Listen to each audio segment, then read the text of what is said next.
Do you have those moments when you're engrossed in work all day, coming home late at night, and feeling exhausted? Do you tell yourself it will get better and that you need to keep pushing ahead? No matter how successful you are at work or how outstanding your achievements are, there will always be those moments of frustration and lack of fulfillment. Because you're eager for more. I want to be better. You're probably already starting to realize this road will never end. Well, you are not alone. Thousands of women and girls literally share the same experiences and feelings, and so have I. I can still remember the hopelessness more than 2 decades ago when I started my own business. An investor turned me down for no reason. We had to move to a borrowed tiny office next to a toilet with only broken chairs. But we kept pushing. Our business was booming. And now we serve almost 60 million buyers all over the world. Long before that, in 1993, I joined Microsoft and was promoted as the youngest department manager ever in mainland China. But I soon realized, as a female entrepreneur, I had to prove myself maybe 3 or 4 times more than my male counterparts if I hoped to be promoted. It was so common at that time. Time again, I would be passed over for a promotion. And I would try to see the strengths of a new manager and try not to be angry. The story repeated itself during my first few years. But I was adaptable. I had to be. I don't regret those early days. They showed me how I wanted my own companies to be and what I didn't want them to be. This is what I discovered at the beginning of my career. I knew my male counterparts could have an easier time getting the position, and that females needed to prove themselves capable numerous times. More than that, though, I also knew that complaining would drain my energy and put me even farther from my goal. I found myself questioning why women are trying to break the glass ceiling when we didn't create it. It's a construct somebody else made up. So why are we fighting a war that we didn't start and aren't interested in winning? But if you fight in a system designed by others, you lose. Think about that. You lose because you're playing someone else's game. So, what if we don't fight this wrong battle? I thought that was like climbing mountains filled with uncertainties. The first mountain for most of us is like the drive for success, focusing on reaching the summit of professional and worldly success, a job, a profession, wealth, and status. I felt that drive, and I climbed that mountain. I've recently written a book about that climb and what I learned from it. In the past couple of years, I've realized this definition of success may be a limited single dimension. At first, we climb that first mountain because we do want to be successful. You learn how to do this. You succeed in doing this. Sometimes it takes a while, but you will climb and conquer it. But what happens then? For example, you've climbed this mountain and then realized there are higher peaks to conquer. It's like you're playing an endless game and constantly dealing with anxiety and every present dream of competition. What if we turn away from this endless game and turn within? Our inner thoughts, our inner strengths, our inner dreams. I believe the biggest obstacles for most women is not from the outside, but in most cases, from the inside. The first thing to conquer is your feelings of limitation. If you can gain energy and pursue what you want inside, you will find that energy and grow yourself into what you want to become. My approach was, okay, this time I did not get the promotion. And I'm going to prove myself again while I keep learning all I can.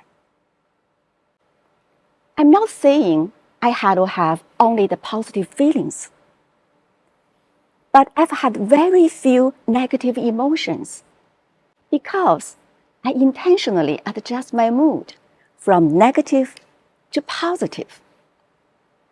My little tips is to look at two sides of coin because fortune and misfortune are two buckets in the same well. Just like my early stage career story. If I got promoted too early, I may not have been experienced or capable enough to perform in the senior management role. If we pursue only the first mountain, our lives will be full of conflicts and competition. There will be no peace but fight in the endless game. Ultimately, I know that we can't rely on anything outside. We must rely on our inner strengths. We must discover our inner mountain. Well, the next question you may ask is, what is the inner mountain? The inner mountain describes both the internal challenge we women face and the internal journey toward self-affirmation and the belief we must undertake.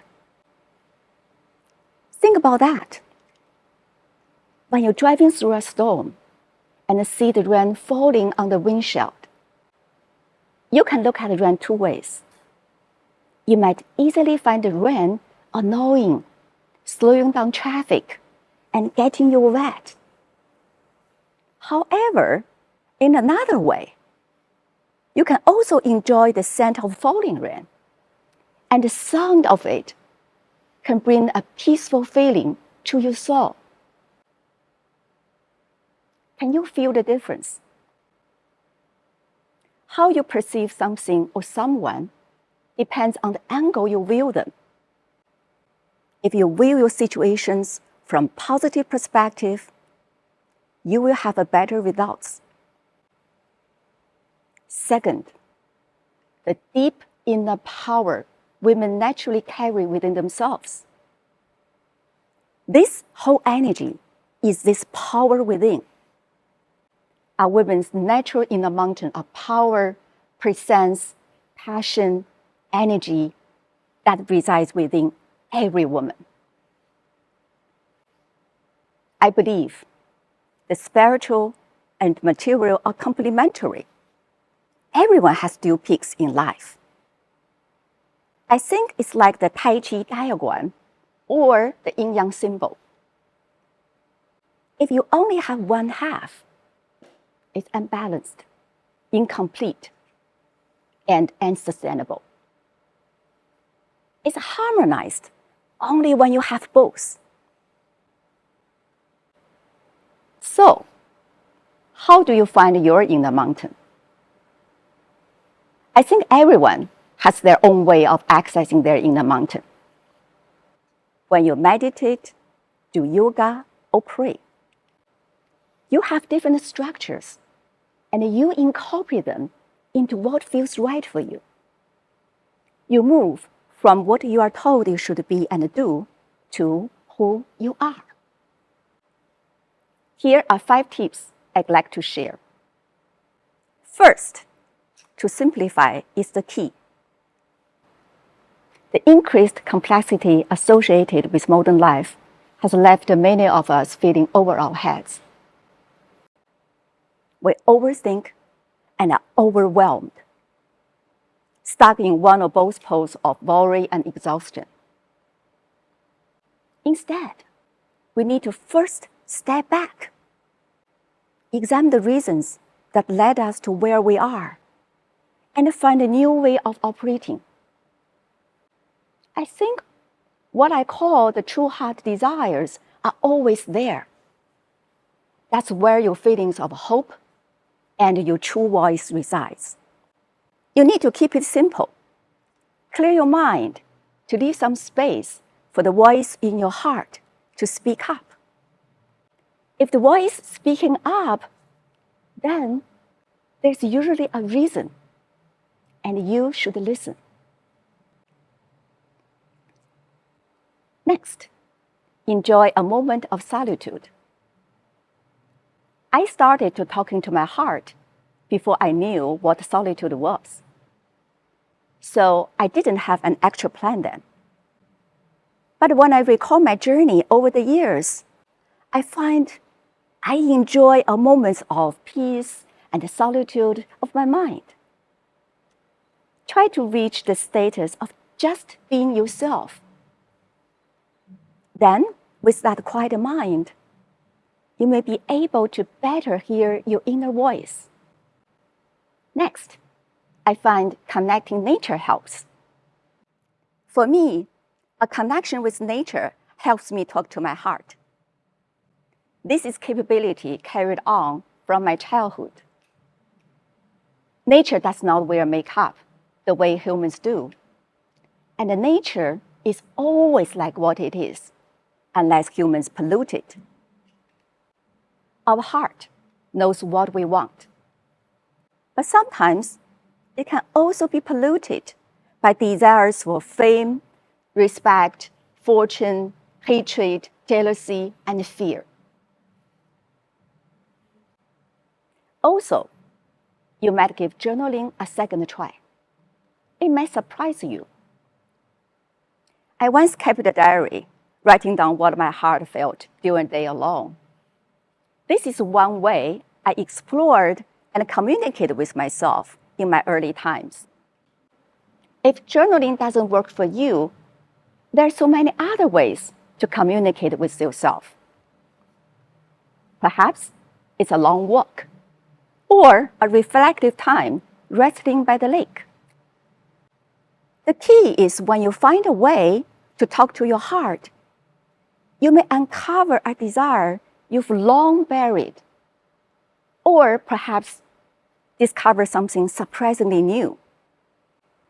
In stirring these feelings, you may also be motivated to act on them.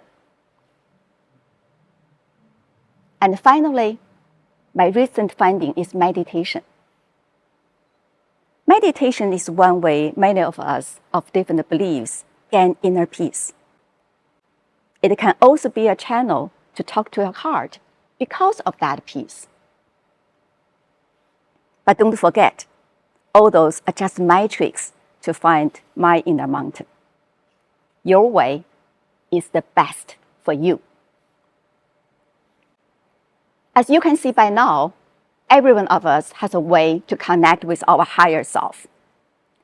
I believe everyone can find their own way if you believe in the magic and the power of talking to your own heart. And this is really important. Once you're successful, you bring others along. That's why I wrote my book. That's why I stand on the stage today. Because I want to tell you, there is another way to discover your inner mountain. Because in seeing yourself, you are also able to enlighten others. And that is the sustainable way forward for our fragile and beautiful world.